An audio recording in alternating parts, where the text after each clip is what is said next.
Começando mais um Renato Pereira News. Sextou, mas nem por isso você vai deixar de acessar o nosso canal e dar o seu joinha. A polícia descobriu um negócio interessantíssimo que até então, para ela, era inusitado.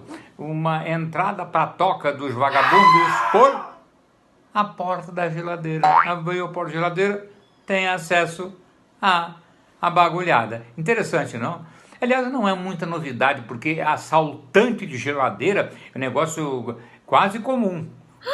Inclusive, o que vos fala foi um deles. Só que o médico me disse, né? Ou come ou morre. Aí eu parei de assaltar a geladeira. Portanto, ela sofreu menos a partir da determinação médica. Mas a minha produção me manda algo muito interessante, como de resto tudo que me manda, a respeito do que é o indivíduo passar uma dificuldade, sabe, um perrengue, mas aquilo, o cara sabe, a barriga na miséria, pé no atoleiro, em vez de ir para o buraco, ele salta para a solução inimaginável. Vendedor, esse aí é o Toninho, menino. Aí, compadre Félix. A fera aí, ó.